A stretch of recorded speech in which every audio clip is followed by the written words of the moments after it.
Hello everyone, hope right usuku lakho luhamba kahle.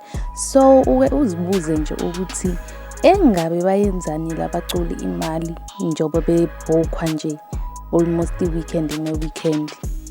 Umthandeni ke useyikhiphile ke kule nhlobo ebhubhudla imali otshwaleni, edla imali namantombazane. Usesichazilile ukuthi yena eyakhe imali uyenzani, engabe uthenga imoto noma uthenga imizi.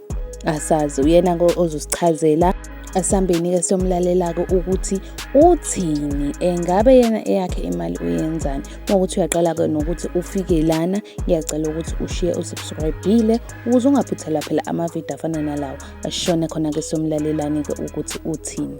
Abantu banginaka ke futhi ke bayilandelela impilo yami. Kuyenzeka uthola ukuthi sekushuthwa nje isitolo salapha ngakini. Uthola lesitolo siyasola ukuthi yili igcoka. Abanye beshutha amaplaza bethi hayi ngathi iplaza lakhe lila. Abanye beshutha amatekisi.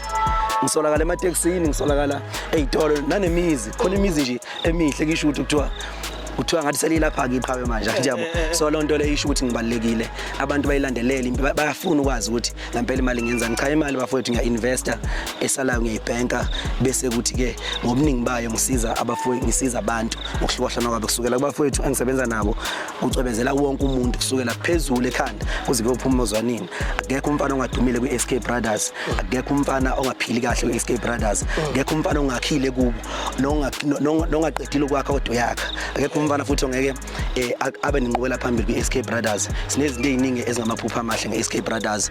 Ngikhanda lapha ibutho lezinsizwa ezokwazi ukuthi libe ngobaba bakusasa, lezinsizwa ezophatha imizi yakho.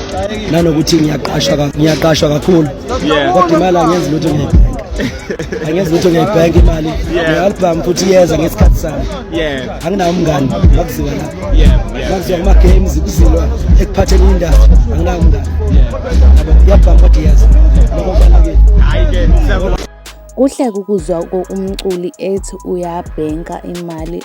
Imvamisa nje bakwazi nje ukuthi bayibhubhudle nje imali, bathenge yonke into abangayicabanga, bayibhubhudle nasemantombazaneni. But kuyakhombisa kumthandeni ukuthi unengqondo, uyakwazi ukuplana for the future, akayidli nje, aka-enjoy nje i-moment. But anyways ke sivala la i-video yanamhlanje, sibeka unqi. I really hope ukuthi enjoyile i-video yanamhlanje. If uyi-enjoyile, ngiyacela ukuthi usimeshe leyo like button, uphinde usimeshe naleyo subscribe button.